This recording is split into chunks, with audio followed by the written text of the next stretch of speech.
Assalamualaikum warahmatullahi wabarakatuh. Salam sejahtera untuk kita semuanya. Om Swastiastu, Namo Buddhaya, salam kebajikan. Selamat malam teman-teman. Apa kabar? Sehat? Sehat, Kaya raya, raya, bahagia. Alhamdulillah. Oke, malam hari ini izinkan Beta ya untuk memandu rangkaian dari Zoom meeting komunitas sehat kaya raya bahagia. Dan ini adalah semangat yang luar biasa ya teman-teman sekalian, dimanapun teman-teman saat ini berada. Dan ini benar-benar satu kesempatan yang baik untuk kita semuanya. Perkenalkan, untuk teman-teman yang baru hadir, baru bergabung seperti Beta malam hari ini. Perkenalkan saya as Coach Beta Susanto. Keseharian saya hanya ibu rumah tangga. Profesi saat ini saya adalah talent event, yaitu sebagai Master of Ceremony, sebagai MC, dan alhamdulillah malam hari ini saya bisa dua-duanya bisa tersalurkan ya, berbagi hal positif untuk teman-teman semuanya, dan tentunya saya juga mendapatkan hal yang sangat luar biasa, ilmu yang bermanfaat untuk bisa sama-sama kita terapkan. Dan malam hari ini saya memandu teman-teman semua selama 2 jam ke depan menikmati pembelajaran yang pastinya akan memperkaya hidup kita bersama-sama. Nah, sebelum kita memulai acara selanjutnya, ada baiknya jika kita memulai dengan sesuatu yang baik, hal yang baik, supaya malam hari ini kita bisa mendapatkan satu hal yang jauh lebih baik dan manfaatnya sangat baik untuk kita semuanya. Yaitu kita akan memulainya dengan doa bersama. Untuk itu, Beta akan mempersilahkan kepada Mbak Adelia.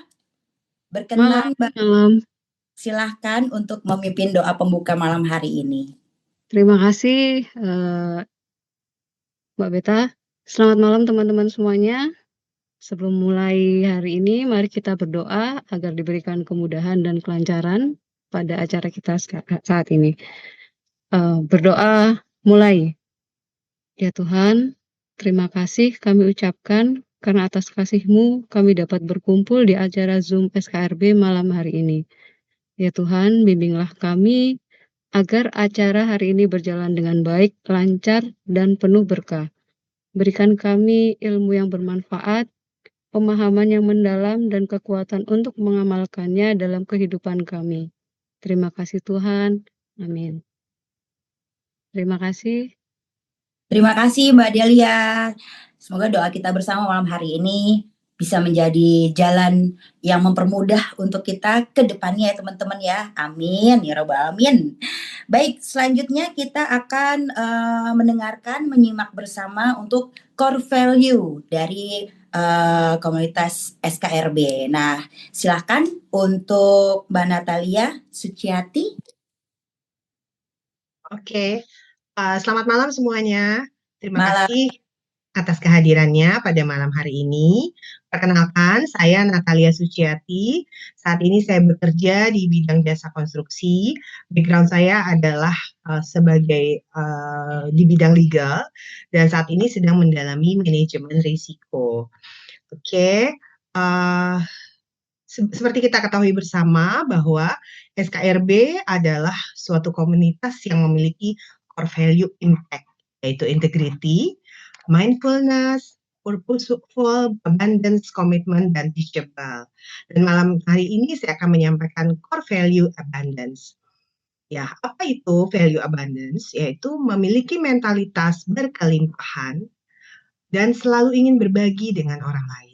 Nilai ini merupakan nilai yang penting dalam komunitas sehat kaya raya bahagia yang perlu dikembangkan dan dilatih dalam setiap aktivitas kita di dalam komunitas dan secara luas dalam kehidupan bermasyarakat di lingkungan kita masing-masing. Nilai ini merupakan value ini dapat memberikan kepada kita mentalitas untuk selalu bersyukur dan menghargai apapun yang kita hadapi dalam kegiatan kita sehari-hari. Apabila value berkelimpahan ini tidak kita bangun, maka kita akan merasa bahwa kita selalu kekurangan, tidak berkembang, dan stuck pada titik tertentu saja. Nah, bagaimana cara membangun mindset abundance atau value abundance ini? Yaitu fokus pada apa yang sudah kita miliki, berani memberi dan berbagi, ganti kata kekurangan dengan kata-kata kemungkinan, dan percaya bahwa peluang dan rezeki itu luas dan bukan sempit. Oke, untuk malam ini cukup saya sampaikan berkaitan dengan value abundant. Terima kasih semuanya. Terima kasih Bu Natali. Kita beri tepuk tangan Terima yuk kasih. teman-teman. Keren banget ya. Dan ini mengingatkan kita semua tentang pentingnya value yang baru saja diingatkan oleh Bu Natali untuk kita semuanya. Nah, selanjutnya kita akan masuk ke abundance sharing nih teman-teman ya. Ini adalah sebuah komunitas SKRB yang memiliki satu hal yang terus-menerus nih akan memberikan pelatihan untuk kita semuanya. Nah, seperti apa nih sharingnya malam hari ini? Tentunya kita akan langsung mempersilahkan Ibu Tuti. Silakan Ibu Tuti. Terima kasih Mbak Beta atas kesempatannya, teman-teman. Jumpa lagi ya, senang banget. Aduh Mbak Beta semangatnya luar biasa. Jadi ikut semangat. Selamat pagi teman-teman SKRB, Selamat datang. pagi. Yes. Semangat.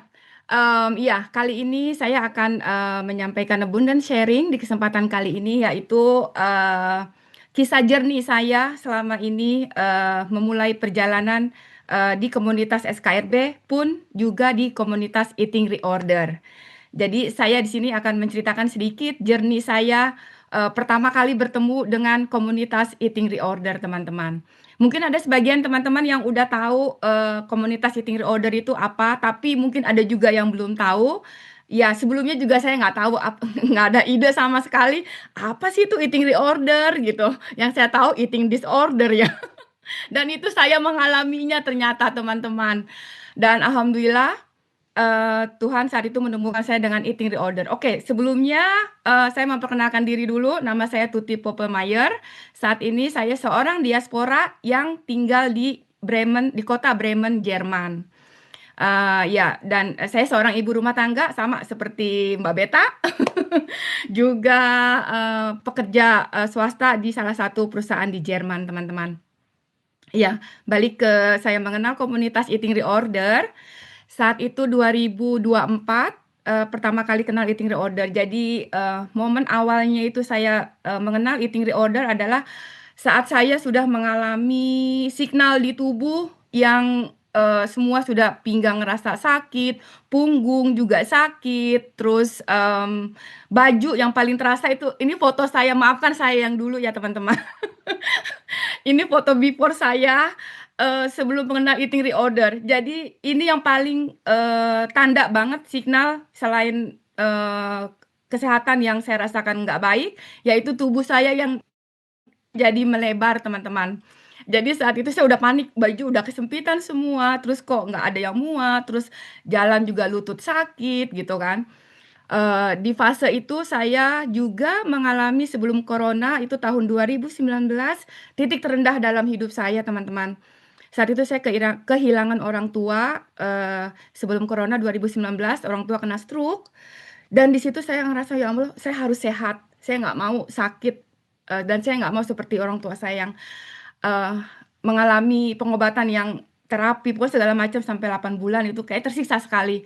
Dan itu titik terendah hidup saya, mereka pergi selama-lamanya, orang tua saya sakit stroke, tapi kemudian ayah saya yang meninggal duluan. Dan itu betul-betul nggak nyangka gitu kan. Itu 2019 akhir dan 2020 pandemi. Ya udah, jadi kita nggak kemana-mana, nggak nyalain pandemi ya teman-teman. Tapi itu kenyataannya kita hanya berdiam diri di rumah, terus ya makan, dan tanpa saya sadari di saat sedih itu saya meluapkan kesedihan saya itu dengan makanan, teman-teman. Dan baru tahu belakangan ternyata itu adalah salah satu hal yang dinamakan emotional eating. Jadi saya meluapkan rasa sedih saya itu dengan makanan. Jadi setiap saya sedih, saya makan. Pokoknya saya makan. Dan saat itu stigma di pikiran saya itu, ya udah sih hidup kan cuma sekali, kita happy aja. Toh kita sehat. Kita ngerasanya sehat, ternyata enggak, teman-teman.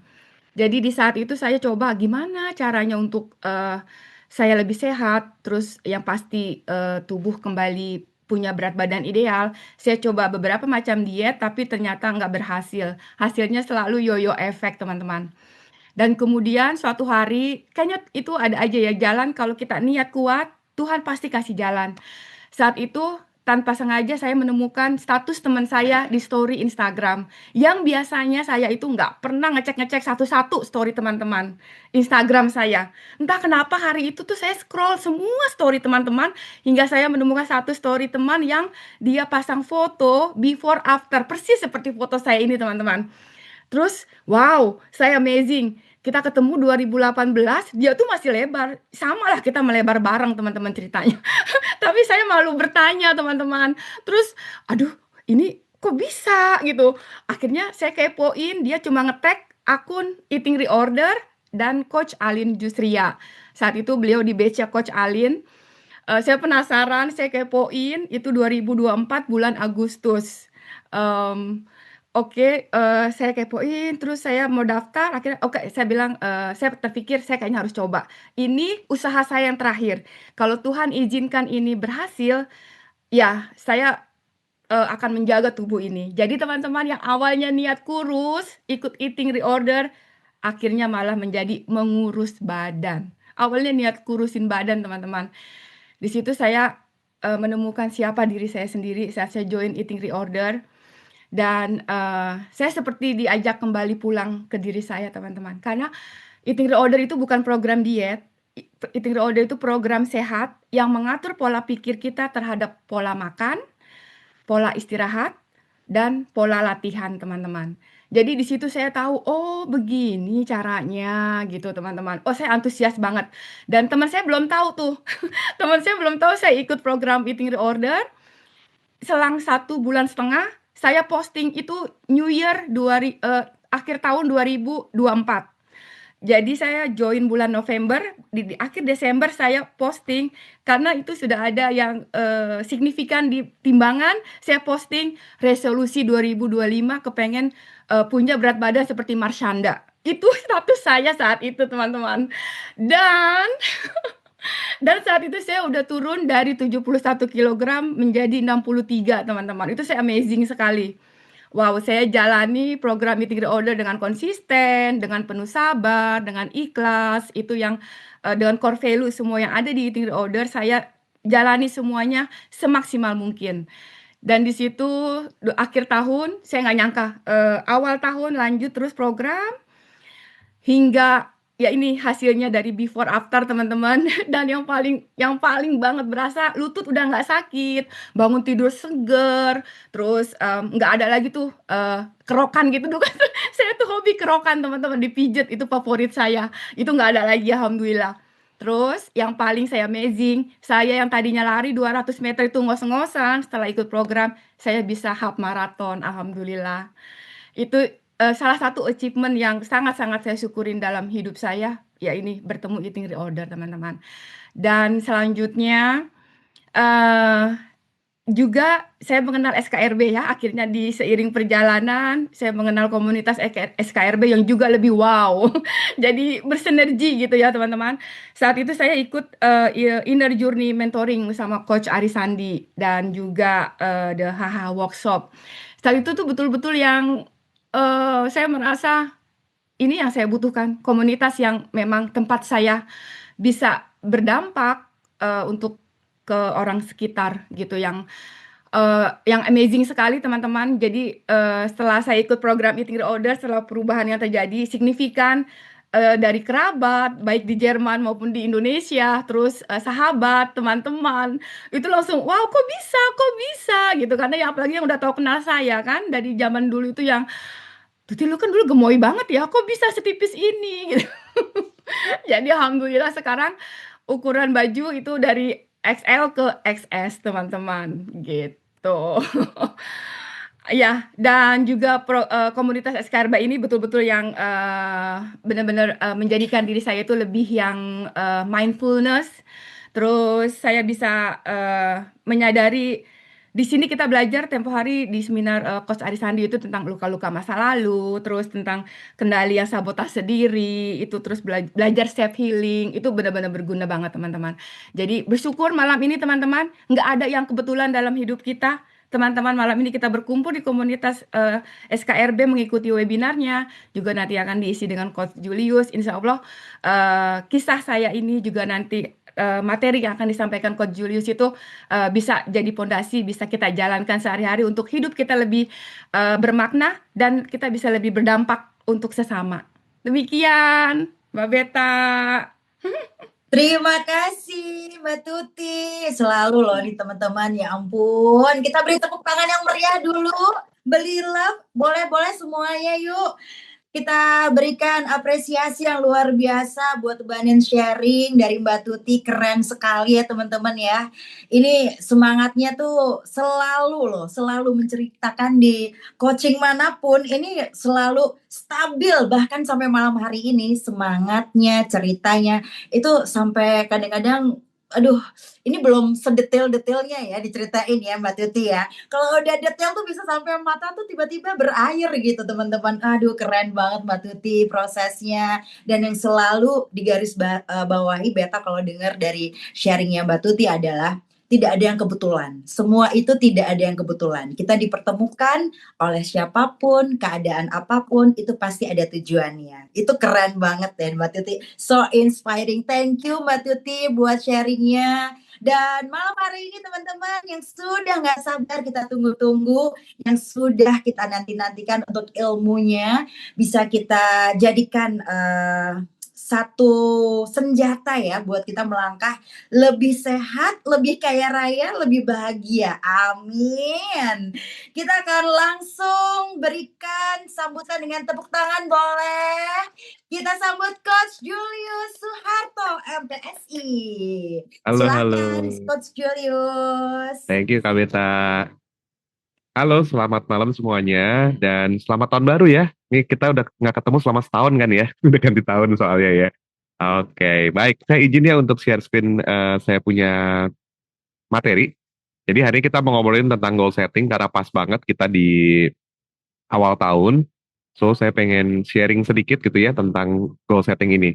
Kenapa saya bilang sharing sedikit? Karena sebenarnya tadi sore hari ini saya ketemu sama teman-teman dari Prudential dengan ngomongin juga goal setting juga, dan kita menghabiskan setengah hari ya. Sorry, sama saya awal-awal setengah hari tapi kegiatannya satu hari penuh. Jadi ini benar-benar sharingnya sedikit sekali aja, tapi semoga berguna, semoga bisa kita terapkan di kehidupan kita masing-masing. Harusnya sudah kelihatan ya slide-nya saya ya, mana ya? Sip. Oke, kita mulai ya teman-teman ya. Izin kalau misalnya ada suara-suara yang agak-agak mengganggu, fokus aja sama suara saya ya. Oke, baik.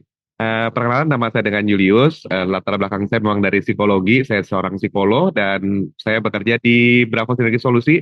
Dan juga saya juga bareng sama Coach Arisandi, sama Coach Roy, sama Coach Pio. Kita barengan di Selaras Damai Jiwa gitu ya. Dan hari ini kita akan ngobrolin tentang goal setting. Saya pengen tanya dulu nih, siapa yang pernah punya goals dan ternyata nggak semuanya terwujud ya? Ada nggak yang pernah punya goals tapi nggak semuanya terwujud? Oke, ada. Baik Anda yang mengangkat tangan secara live ataupun secara mental gitu ya. Oh, ada yang nggak? Bahkan resen ya. Yang secara virtual, secara mental, baik secara fisik gitu ya, dan ternyata nggak semuanya terwujud. Saya coba buka dulu rahasianya tentang cara kerja pikiran kita, cara kerja otak kita pada akhirnya. Saya mulai dulu dengan cara kerja tubuh ya teman-teman ya. Saya sharing dulu nih. Ternyata tubuh kita itu tuh nggak bisa membedakan antara yang namanya cemas, anxiety, sama yang namanya bersemangat. Maksudnya apa nih? Coba deh kita lihat deh ya, kalau secara fisiologi itu detak jantungnya sama loh. Orang yang rasanya cemas, orang yang rasanya bersemangat, detak jantungnya sebenarnya deg-deg-deg-degnya tuh kurang lebih sama gitu ya. Napasnya juga gitu. Orang yang cemas sama orang yang bersemangat, ternyata kalau dari sisi tubuhnya ternyata sama gitu ya, kurang lebih sama. Aktivasi syarafnya juga sama gitu ya. Nah, sehingga kalau dibilang hampir identik, bener banget nih antara yang namanya anxiety sama excitement.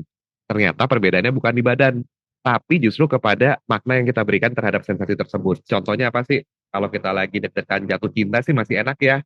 Jatuh cinta kan deg-degan juga tuh, napasnya juga, gitu kan.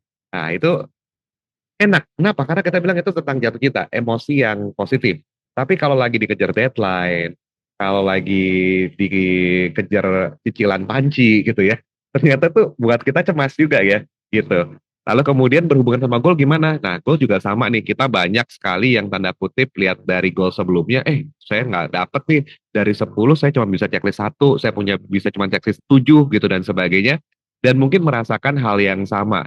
So, di awal perjumpaan kita pada malam hari ini, saya minta izin kepada teman-teman untuk memberikan napas dulu, tarik napas yang dalam, dan tepuk-tepuk dadanya. Ya, ini saya thank you ya. Tahun kemarin udah bekerja keras di dadanya ya. Jantungnya udah bekerja keras nih. Mungkin kadang-kadang beda tipis antara cemas sama bersemangat gitu ya. Dan tepuk-tepuk dadanya lagi karena kita mau mulai tahun 2026 ini, bener ya. Jadi dia mesti siap jantung juga nih. Tadi saya seneng banget yang di sini kayaknya banyak teman-teman dari IR ya, dari Eating Reorder Community juga ya. Jadi ya ini persiapannya dan ini thank you banget buat teman-teman IR yang selalu menyiapkan kita ke kehidupan yang lebih baik ya, lewat pola pikir dan pola makannya gitu ya. Nah, saya pengen ajak teman-teman untuk lihat ini deh.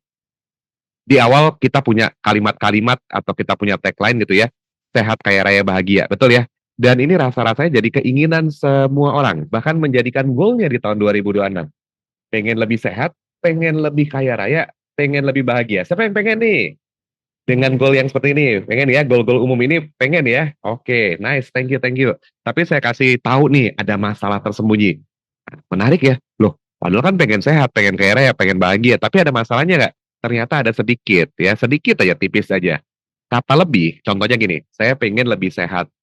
Berarti kondisi sekarang bandingannya gimana? Saya kurang sehat tuh. Nah, otak kita, tanda kutip ya, jadi tidak menerima atau tidak suka dengan konotasi yang negatif, maka dihilangkan. Oh ini yang kayak gini nggak penting nih. Tugasnya otak kan dia memfilter ya teman-teman ya. Jadi ketika dilihat pengen lebih sehat, masa aku sakit, kayaknya nggak penting nih. Masalahnya ketika dibilang nggak penting, maka goal itu tanda kutip bisa jadi ikut hilang juga gitu ya. Yang kedua, nggak jelas nih kapan cukupnya. Saya pengen sehat, katanya pengen raya, pengen bahagia. Emang nggak cukup ya? Katanya orang tuh dibilangnya kurang bersyukur gitu kan. Nah itu ada masalah tersembunyi nih di dalam kalimat ini nih. Dan termasuk yang ketiga menurut saya ini paling gong ya. Ketika harga diri kita atau identitas kita itu dipertaruhkan. Contohnya apa? Kan kalimat pertamanya saya ingin lebih sehat. Coba diganti dengan nama sendiri. Julius pengen lebih sehat. Emang Julius nggak sehat? Emang saya nggak segitunya? Kan kita punya namanya sikap atau respon yang defensif, kebayang ya. Nah, seperti itu, ketika nggak cocok sama identitasnya, kata dan kalimat, lalu kemudian kita lihat itu nggak selaras dengan diri kita, cenderung bisa jadi penolakan, gitu ya. Secara psikologi gimana sih? Nah, goal-goal yang kita maksudkan ini bisa jadi semacam quote-unquote tekanan bagi identitas kita. Malah bukan jadi arah pertumbuhan. So, gimana nih ceknya? Saya pengen ajak teman-teman untuk lihat ya. Yang pertama, otak kita tuh tidak dirancang untuk terlalu banyak target. Ya, semakin banyak goalnya, semakin banyak yang tidak terjadi. Ini ada penelitiannya nih, teman-teman. Kalau kita punya goal 0 sampai 2, itu bisa tercapai 2. Kalau 5 sampai 7 yang tercapai 3, ya. 7 sampai 11 yang tercapai 0. Gitu. Jadi menarik banget ya. Jadi kalau kebanyakan goalnya, kebanyakan jadinya fokusnya jadi lebih pecah. Ketika fokusnya pecah, kita jadi menyerah. Kenapa dibilang menyerah? Karena kalau hidup kita udah ramai dengan tuntutan dari keluarga, dari komunitas, pasangan, anak, ya kan, pekerjaan dan sebagainya, otomatis otak kita secara default ya, otak kita ya akan pilih yang paling ringan. Nah, uniknya, sayangnya ya, opsi yang paling ringan itu jarang yang paling penting. Contoh nih, saya kemarin tadi baru aja ngomong, Coach Jule, itu emang opsi yang paling ringan apa sih? Tahu nggak opsi yang paling ringan apa? Opsi yang paling ringan adalah tidak dilakukan. Ya, serem ya. Jadi kalau dibilang ini pengen sehat, pengen rasa sehat, teman-teman coach PR udah paham nih ya kan, yang kayak gini ya kan. Kenapa sih kok kita punya member nggak jalan-jalan? Kenapa sih yang ini? Ya karena dia akan pilih yang paling ringan. By default langsung pilih yang paling ringan. Yang paling ringan apa? Ya udahlah gitu kan. Cheat day terus aja misalnya kayak gitu ya. Kenapa? Karena dia pikir itu adalah hal yang paling ringan. Otak kita akan berpikir kayak gitu. Kita cek lagi nih teman-teman. Penelitian mengatakan apa nih? Katanya ada satu kata namanya cognitive appraisal. Apa itu cognitive appraisal? Ketika kita mengubah makna dari stres, mengubah makna dari tekanan. Nah, Ketika kita ubah maknanya, bukan nolak ya, bukan menolak, tetapi kita jadi mengubah sedikit aja maknanya, kita bisa jadi energinya lebih stabil, tindakannya lebih konsisten. Nah, saat pemikiran dan energi kita diarahkan untuk ke proses sama keterampilan hidup, jadi bikin tujuannya tuh lebih mudah dan menyenangkan untuk jangka panjang. Contohnya apa sih maksudnya? Ya kayak tadi, kita kan tadi pengennya sehat, pengen kaya, pengen bahagia gitu ya. Nah, tapi pertanyaan saja adalah, is it a goal or wishful thinking gitu kan? Agak repot nih gitu. Nah, kita mau coba ya. Ini ada switch-nya nih. Kita biasanya ngomongnya tentang hasil. Nah, tadi saya nangkep banget tuh. Tadi Kak Tuti bilang bahwa tujuan utamanya aku sebenarnya pengen nurunin berat badan gitu kan. Nah, tetapi saya yakin Kak Tuti bukan ngomongin tentang hasil aja, tapi sudah meningkatkan kapasitas diri. Alias pengetahuan, skillnya juga jadi naik gitu. Mendadak hasil efeknya itulah hasilnya. Contohnya apa? Turun dari XL ke XS ya gitu kan. Tapi itulah namanya side effect ya, alias dampaknya gitu. Padahal prosesnya adalah meningkatkan kapasitas. Yang kedua, kalau kita ngomong identitas, wah itu identitas tuh kayaknya susah banget. Identitas tuh berat tuh. Saya sering punya contoh atau punya sharing kayak gini. Kita sebagai atau saya sebagai psikolog gitu ya, kata-kata yang paling makjeleb ya, kata-kata yang paling makjeb tentu dari orang terdekat. Contohnya mami saya. Mami saya tuh kalau kalau lagi tanda kutip hubungan kita nggak akur gitu ya, terus kemudian kata pamungkasnya gini teman-teman, katanya psikolog. Psikolog kok kayak gitu? Nah, kan kita langsung, "Hah, tidak," gitu kan. Wah, gimana bayangin ya kalau orang tua kan suka begitu ya, kalimat-kalimat gitu ya. Tapi aku juga bilang, "Iya emang sih aku psikolog, tapi aku kan juga anak mami." Gitu. Jadi kan itu memang identitas juga gitu kan. Nah, ini kita mengubah dari yang namanya identitas menjadi kebiasaan. Contohnya apa sih? Banyak nih contoh identitas yang paling gampang yang secara fisik kita bisa lihat ya. Oh, saya orangnya gendut gitu. Enggak sih, lu bukan gendut. Cuman kebiasaan makan banyak aja yang melebihi kalori. Kebayang ya? Jadi identitas itu adalah yang paling susah atau yang paling mengakar kalau misalnya kita punya limiting belief, kita punya mental block sampai menyentuh level identitas. Diulangin lagi ya, kalau sampai menyentuh identitas itu yang paling susah untuk paling bergerak gitu. Contohnya apa? Ah saya nggak kreatif, saya orangnya pemalu, saya orangnya gemuk. Teman-teman pasti banyak deh yang pernah ketemu orang-orang yang cukup akrab dengan identitas, bukan kebiasaan. Jadi dia nggak nyebutin kebiasaannya nih, tapi ngomongin identitasnya. Coba dia ngomongin kebiasaannya kayak saya nih, saya kebiasaannya makan manis-manis, pantesan gendut, ya itu bener tuh, kayak gitu kan. Ya tanda kutip ya, karena kita ngomongin kebiasaannya. Jadi yang otak kita langsung bisa lihat nih, oh kalau mau menurunkan berat badan gimana? Oh iya, kalau gitu menghentikan makan manis ya, stop gula gitu, atau paling tidak kurangi dan sebagainya. Itu begitu ya identitas. Yang berikutnya lagi adalah dari tekanan kita pinginnya dapat punya pilihan. Setiap orang basic needs-nya salah satunya adalah pilihan, betul ya? Kita punya otonomi, kita punya kemampuan untuk memilih gitu. Kalau tekanan itu kan seperti kata-kata goal setting nih, saya harus turun berat badan. Wah, kalau harus kan penuh dengan tekanan ya, betul ya. Tapi saya bisa memilih nih, mau turun berat badannya sekarang atau tahun depan. Saya bisa memilih juga kok, mau cari pekerjaan sekarang atau bulan depan. Saya juga bisa milih saya mau makan A atau mau makan B. Itu kan pilihan, betul ya? Bukan tekanan sih, gitu ya. Dan dari ingin menjadi, jadi belajar menjalani. Ini twistingnya seperti itu. Jadi kita mengubah sedikit gitu ya. Jadi pemaknaan ini supaya jadi mudah dan menyenangkan. Supaya kita nggak tadi goal setting dengan pening gitu ya kan. Banyak kan orang goal setting terus jadinya pening gitu ya. Nah sekarang kita dengan mudah dan menyenangkan. Nah jadi teman-teman silahkan nih saya ada saran untuk memberikan tata kerja yang paling nyaman buat teman-teman. Nomor satu, coba deh goal setting kita dimulai dengan tahun ini saya belajar titik-titik. Yang kedua, tahun ini saya melatih diri titik-titik. Yang ketiga, tahun ini saya membiasakan diri titik-titik. Atau yang keempat, tahun ini saya merapikan cara saya titik-titik. Nomor satu, kalau ngomongin tentang cara belajar, atau tahun ini saya belajar titik-titik, artinya ya aku masih beginner. Aku kalau wajar juga cukup wajar salah ya, kalau misalnya ternyata ada kesalahan, ada hilaf dan sebagainya, karena aku lagi belajar. Enak ya, kita punya mental pembelajaran tuh enak banget. Jadi gelas kita tuh selalu setengah kosong, atau bahkan kosong gitu kan. Karena saya lagi belajar gitu. Yang kedua, saya melatih diri, artinya apa? Saya udah tahu basic-basicnya, tapi sekarang saya lakukan aktivitas untuk meningkatkan kemampuan saya. Lebih bagus lagi, latihan kan, saya melatih diri titik-titik.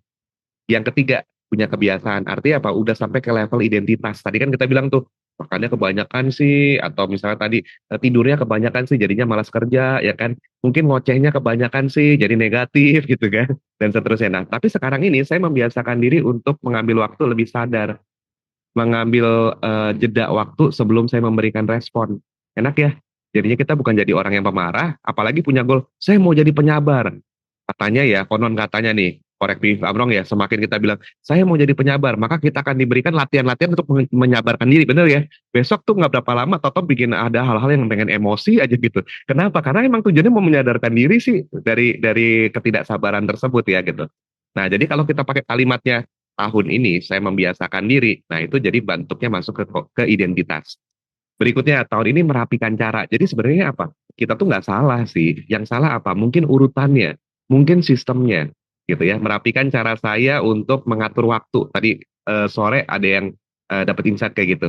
Merapikan cara saya untuk mengatur waktu, gitu. Apakah saya orangnya berantakan? Sebenarnya saya orangnya nggak berantakan sih, cuman nggak pada tempatnya aja gitu kan. Antara A, B, sama C, saya sering kebalik-balik. C duluan, baru B, baru A. Nah, sekarang saya mau merapikan cara saya. Kebayang teman-teman, sejauh ini ada komentar, ada masukan, silakan ketik di kolom chat ya. Karena yang kita akan gunakan, kalimat ini kalimat yang menurut saya aman, nyaman buat otak kita, dan selaras juga. Coba lihat deh, di kalimat ini tidak ada kata akan. Contohnya, tahun ini saya akan belajar. Enggak, tapi kalimatnya tahun ini saya belajar. So it's already happen di otak kita. Enak nggak? Nah, saran saya setelah ini, teman-teman coba deh tulisin kalimatnya. Tadi kan saya juga terinspirasi dengan Kak Tuti ya, di posting di sosial media dan sebagainya. So, you go posting. Teman-teman silakan posting. Rekan-rekan posting dengan kalimatnya resolusi tahun 2026 yang biasanya saya mau turun badan apa gitu kan, saya jadi Marsyanda gitu kan. Nah, kalau ini coba deh dengan kalimat-kalimat yang ini gitu ya, dan rasakan bedanya gimana. Ada orang-orang yang cukup nyaman dengan tahun ini saya belajar. Ada lagi yang lebih nyaman, saya tahun ini melatih diri nih untuk titik-titik, boleh juga. Ada lagi yang saya membiasakan diri untuk titik-titik. Pilih aja yang nyamannya teman-teman gitu ya. Mau tulis berapa banyak? Tadi ilmunya 0 sampai 2 kejadiannya 2 ya. 3 sampai 7 jadinya 3 ya kan. 7 sampai 11 nggak ada. Nah, jadi tinggal dipilih aja. Mungkin antara 1 atau 2 gitu. Karena itu tujuannya apa sih? Tujuannya tahun 2026 ini teman-teman punya tema hidup. Mendadak teman-teman punya tema hidup. Contoh, tahun ini saya belajar mengelola emosi saya. Jadi minggu ini pasti ada temanya adalah mengelola emosi, betul ya? Bulan depan mengelola emosi sampai akhir tahun adalah temanya mengelola emosi. Menyenangkan ya, gitu. Nah, contohnya seperti ini ya. Kalau kita punya kalimat awal, ini kalimat awal ya. Tadi kan kita udah ubah ya. Tapi caranya gimana Coach Jule? Kok bisa tahu sih kalimat mana yang nyaman buat kita dan apa kalimat yang cocok buat kita? Nah, kita kasih caranya nih. Caranya adalah teman-teman bertanya bertanya pertanyaan salah satu dari ini tipsnya. Nomor satu, kalau goalnya terasa berat, saya tuh lagi belajar apa sih? Lagi bangun kapasitas apa sih? Lagi belajar skill apa sih? Contohnya gini, oh ya saya pengen jadi top sales, tapi goalnya berasa berat coach gitu. Artinya apa? Oh hari ini saya belajar untuk jadi orang yang mungkin better negotiator, belajar negosiasi yang lebih, belajar untuk handling objections yang lebih, belajar untuk bertekun walaupun banyak penolakan. Enak ya. Jadi dia nggak mikirin tentang, waduh, aku gagal dong jadi top sales gitu ya. Itu nomor satu. Nomor dua nih, kalau goalnya belum tercapai, sikap apa yang tetap saya pengen miliki? Andai kata nih, kemungkinan terbukanya kan goalnya nggak tercapai. Dan ternyata tadi pas lagi saya survei, banyak juga dari kita, termasuk saya, yang goalnya nggak tercapai gitu kan. Dan yang lebih parahnya lagi, ada orang-orang yang semua goalnya nggak tercapai dan berasanya biasa aja. Kan heboh ya, gitu ya. Nah, tetapi kalau dilihat dari kalimat kedua, kalau goalnya belum tercapai nih, bukan tidak tercapai ya, belum tercapai, ada sikap apa aja? Oke, walaupun saya belum jadi top sales, tapi saya mempertahankan sikap tidak atau pantang menyerah saya. Saya walaupun belum menjadi top sales, tapi saya mempertahankan saya tuh orangnya bisa lebih kreatif, cari banyak ide gitu ya. Jadi ada sikap-sikap tertentu yang memang kita pertahankan walaupun goalnya nggak tercapai. Tapi kita niatkan, ini bedanya ya, ini bedanya. Kadang-kadang orang bilang, ya udah deh goal nggak tercapai ya mungkin tahun depan lah kita coba lagi ya. Apalagi kalau teman-teman di IR ya, pernah dengar diet start on Monday kan gitu kan. Nanti minggu depan begitu lagi gitu kan. Jadi kita nggak punya niat sama sekali. So kalau yang ini kita jadi ada niatnya, ada sikap apa sih, ada identitas apa sih yang mau saya bawa. Yang ketiga, jadi kalau goalnya ini bisa tercapai, sebenarnya cara hidup apa sih yang sebenarnya saya rindukan? Tadi saya dapat inspirasi lagi-lagi Kak Tuti saya ambil contohnya ya Kak, soalnya karena tadi Kak Tuti bilang, oh ternyata setelah ikut ini terus kemudian ada akarnya nih, yaitu apa? Seru ya ikut SKRB, seru ya dengan ikut IR, ternyata ini komunitas yang saya butuhkan. Ternyata bukan ngomongin tentang turun berat badan teman-teman, bukan. Kak Tuti butuh dukungan, Kak Tuti itu butuh komunitas yang positif, kebayang ya? Ternyata itu cara hidup yang sebenarnya lagi dirindukan gitu. Nah, temukan hal-hal ini supaya kita tuh nggak cuman sekedar ngomongin tentang angka, nggak ngomongin tentang goal yang tanda kutip biasanya jadinya wishlist alias angan-angan alias mimpi doang, tapi nggak pernah dijalanin, gitu ya. Tapi kita temukan ke akarnya. Apa sih sebenarnya kita pengen cara hidup yang kayak gimana? Oh, ternyata tahun ini saya pengen hidup lebih tenang nih. Lebih tenang dari apa? Dari bebas dari cicilan, gitu misalnya. Ada loh, ada yang seperti itu kan, benar nggak? Karena kita banyak hidup dengan cicilan sehingga kita nggak bebas. Jadi cara hidupnya apa? Yaitu saya pengen hidup tenang, gitu, tidak dikejar-kejar dengan yang ini. Jadi otak kita akan mencari cara gimana caranya tenang. Bedakan ya teman-teman ya antara kita, oh saya pengen hidup bebas dari hutang gitu. Otak kita kan mana ya, bebas dari hutang, hutang bebas, konslet ya, agak konslet dikit ya. Tapi kalau dia pengen hidup tenang, katakan apa yang kita mau, bukan yang kita tidak mau. Betul ya? Kan kalimatnya seperti itu. Katakan apa yang kita mau, bukan yang tidak kita mau. So, kita bergerak nih ya. Saya kasih tips sedikit-sedikit aja, tipis-tipis karena waktunya sebentar lagi sudah habis gitu ya. Nah, tentang sehat, tadi kan bilang sehat kaya raya bahagia. Yuk kita coba lihat ya. Sehat itu bisa fisik, bisa emosi, sehat energi, sehat tubuh, betul ya? Gitu. Nah, contohnya, alih-alih kita bilang tentang tadi ngurusin badan turun berapa kilo, tapi benar-benar ngurusin badan. Nah, tadi kan dibilangnya begitu ya. Jadi bagian ini benar nih. Kita pengen dong mendengarkan tubuh kita tahun ini, gitu ya. Kita pengen dong menenangkan diri saat tubuh kita memberikan sinyal, ini lagi lelah nih, lagi capek nih, gitu ya. Kita pengen dong beristirahat tanpa rasa bersalah. Ada loh teman-teman yang rasanya kalau beristirahat itu salah gitu ya. Dia sampai bingung atau bahkan teman-teman saya ada yang menulis kemarin nih pas lagi liburan Natal tahun baru ya. Ada yang menulis kalimat yang saya rasa hampir di setiap sosmed sering muncul ya. Kalimatnya begini, apa itu libur? Wah, kesannya kayak produktif banget ya. Tapi saya lihat orangnya stres, kasihan deh gitu. Jadi saya pengen, bro, nongkrong yuk gitu ya. Pengen gua ngajakin ngopi gitu loh. Kenapa? Karena kenapa sih kita istirahat kok rasanya bersalah gitu kan, nggak enak banget ya. Nah, yuk kita lanjut lagi nih. Yang ngatur energi bukan memaksakan diri. Hadir penuh saat makan, hadir penuh saat bergerak, hadir penuh saat istirahat, merawat diri dengan lembut, bukan dengan tuntutan. Kenapa sih badan gua gini? Kenapa sih badan gua gitu? Kenapa sih nggak muat dan sebagainya gitu ya? Contoh kalimatnya gimana? Tahun ini saya belajar mendengarkan tubuh saya dengan lebih lembut. Saya membiasakan diri mengatur energi, bukan memaksakan stamina. Lebih enak, lebih nyaman ya kalimat-kalimat ini ya. Oke, lanjut ya.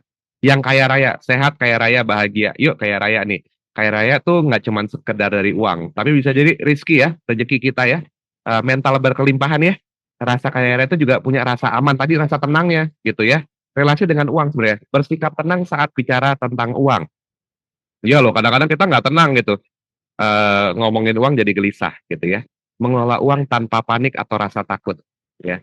Membuat keputusan finansial dengan lebih sadar ya. Percaya pada proses rezekinya tanpa diburu-buru gitu.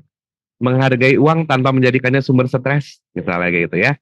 Menata ulang cara saya memandang cukup dan kurang. Iya kan keren banget nih. Kan menata ulang ya gitu ya. Oke, lalu kemudian contohnya kayak gini. Ya merapikan cara saya memandang rezeki dan rasa cukup. Input yang bagus atau input yang selaras nanti akan bisa menghasilkan hasil yang lebih selaras ya dengan apa yang kita mau. Bahagia, bahagia itu tentang emosi, tentang relasi, tentang makna hidup, tentang kehadiran, gitu ya. Bahagia adalah cara mengalami hidup bukan jadi target. Kenapa? Karena penelitian sudah menunjukkan bahwa kalau kebahagiaan itu jadi target, kita tidak pernah mencapai kebahagiaan. Karena kebahagiaan itu adalah proses, teman-teman ya kan gitu ya. Prosesnya bikin happy, prosesnya bikin senang gitu, prosesnya bikin bermakna gitu.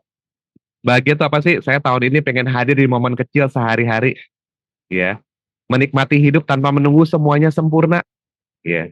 Bersikap lebih ramah sama diri sendiri. Iya loh. Kadang-kadang ramah banget sama orang-orang lain, tapi ramah ke diri sendiri jarang gitu ya. Kayak tadi tuh, ya kan? Apa itu libur gitu kan? Nggak ramah tuh buat diri sendiri tuh. Oke ya. Melepas tekanan untuk selalu baik-baik aja. Oke. Menyederhanakan hidup bukan membebani, ya. merespon hidup dengan lebih ringan. Contohnya gimana? Saya belajar menikmati hidup tanpa menunggu sempurna. Saya melatih diri untuk bisa lebih ramah pada diri sendiri. So at the end, saya bertanya kepada teman-teman, so apa goals Anda di tahun 2026? Gitu ya. Apakah saya nggak bicara dengan, tadi juga kita ngomong sama teman-teman sales, yang kebanyakan itu biasanya targetnya target corporate dengan angka, angka, dan angka. Betul ya? Nama juga sales ya. Tapi di akhir hari, saya didatengin sama teman-teman yang bilang gini, Coach, aduh kita tuh butuh yang kayak gini deh. Karena kita tuh gila setiap hari udah banyak tekanan loh, tekanan target, tekanan angka dan sebagainya. Tapi kita butuh refresh yang kayak gini. Ternyata goal tuh saya baru sadar loh. Ternyata goal itu bukan cuman angka gitu. Yang akhirnya mereka bilang pantesan gue nggak capek-capek karena gue fokusnya ke sana, bukan yang fokus tadi ya. Sehat kaya raya bahagia sesuai dengan definisi yang tadi gitu. Oh pantesan ya, walaupun kita udah tahu nih sehat kaya raya bahagia, tapi ternyata saya salah quote unquote ini. Bukan salah, itu kan kita belum kenal ya cara kerja otak kayak gimana. Nah, hari ini kita jadi tahu cara kerja otak kita. Jadi bukan salah sih, karena wajar setiap orang merasakan tanda kutip ketika ngomongin goal setting itu jadi pening gitu. Sadar bahwa ternyata itu terjadi buat kita. So, teman-teman untuk menutup ini izinkan saya untuk membacakan dan teman-teman bisa mengikuti di dalam hati. Saya akan mulai bacakan ya. Saya memilih menjalani hidup ini dengan sadar. Setiap hari saya melatih cara hidup yang lebih selaras.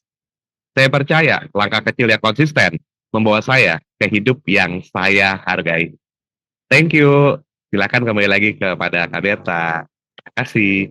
Terima kasih Coach Julius. Yuk kita kasih emoticon love atau tepuk tangan untuk materi yang udah disampaikan oleh Coach Julius. Keren banget ya teman-teman ya. Benar-benar merefresh kita untuk membuat satu tujuan ya bersama dengan kalimat yang simple banget tadi dicontohin.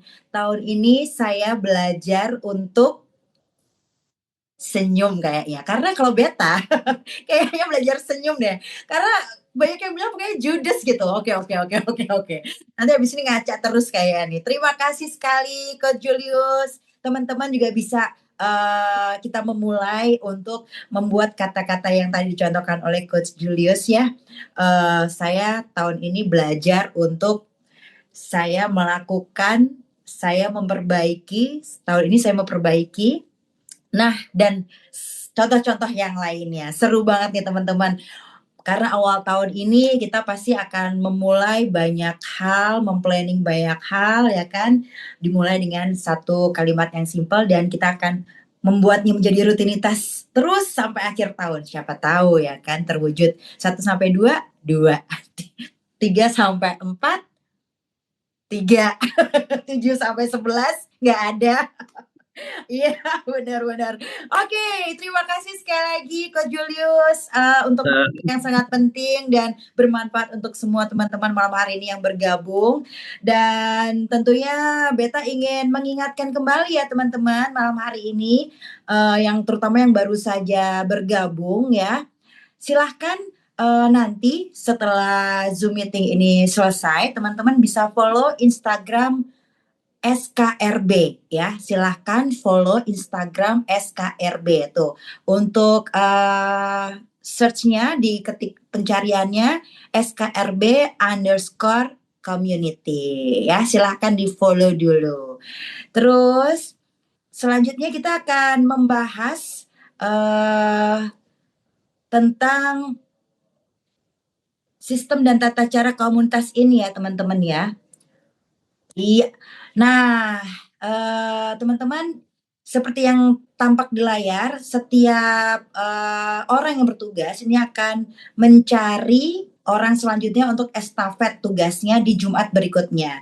Minimal 2 minggu sebelum weekly meeting. Semua pengisi acara harus sudah fix, yaitu ada host, ada grateful prayer, pembaca core value, yang memberikan abundant sharing dan juga main speakernya. Apa aja syarat menjadi abundant team? Mereka adalah alumni dari AHI, aktif terlibat di salah satu program SDD AHI seperti FHTP, Instant Change Technique, Life Core Transformation, Eating Reorder, Coach atau asisten coach dan sebagainya ya. Selanjutnya foto session ya. Kita akan foto dulu teman-teman. Jangan pamitan dulu dong, please. Kita open cam sebentar aja, 10 detik. Silahkan open cam, yang bisa open cam. Kita buka kameranya dulu. Nah, Sambil aku kasih ini materinya. Jadi jangan ngabur dulu. Materinya lagi loading. Lagi loading. Yeay, thank you coach. Asik. Siap, lagi loading. Berarti ternyata besok-besok ya kalau biar open cam foto sessionnya dari awal sampai akhir kayak ya. Ini pada open cam semua nih. Baik, Oke. akan saya mulai ya. Ya, silakan dihitung Baik, mundur. ini untuk halaman pertama dulu. Baik. 3, 2, 1. Oke, sekarang halaman yang kedua. Mohon ditunggu.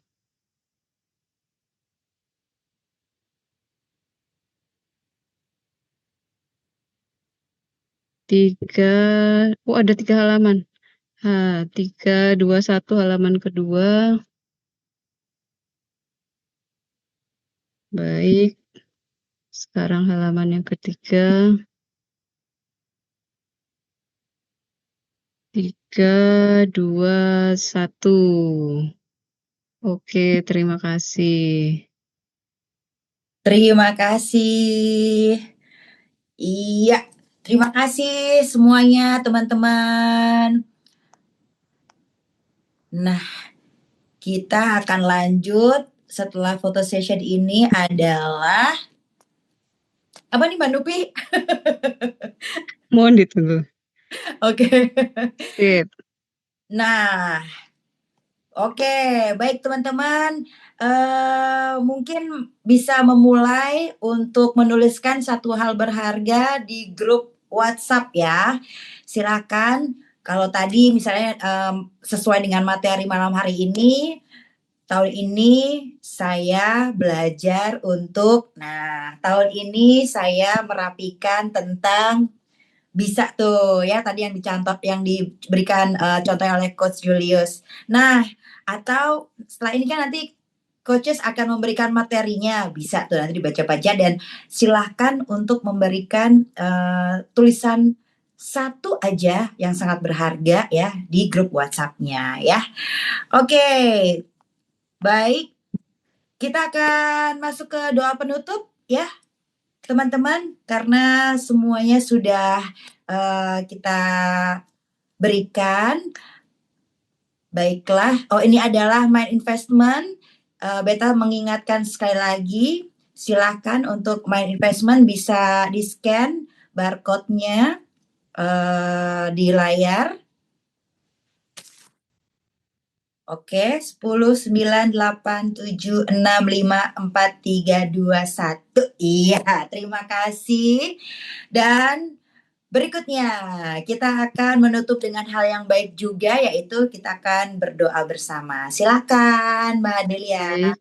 Ya, teman-teman, terima kasih. Mari kita tutup acara malam ini dengan doa. Berdoa mulai. Ya Tuhan, dengan berakhirnya acara pada malam hari ini, kiranya Engkau memberikan rahmat dan karunia-Mu kepada kami semua yang mengikutinya. Tanamkanlah ilmu yang kami peroleh pada malam hari ini, menjadi ilmu yang bermanfaat bagi kehidupan kami agar menjadi lebih sehat, kaya raya, dan bahagia. Terima kasih banyak Tuhan. Amin. Amin, amin, amin. Terima kasih Mbak Delia sudah memimpin doa pembuka dan penutup malam hari ini. Baiklah teman-teman, saatnya Beta untuk pamit. Alhamdulillah malam hari ini kita semuanya sudah sampai akhir acara. Selamat beristirahat, selamat melanjutkan aktivitas, selamat sampai tujuan untuk yang masih pada di perjalanan ya. Sampai ketemu di Zoom meeting komunitas sehat, kaya raya, bahagia. Bahagia. Terima Selamat kasih. Terima kasih semuanya. Terima kasih. Thank you semuanya. Terima kasih Coach Julius. Bye-bye. Thank you. Terima Terima kasih. kasih Thank teman-teman. you ya.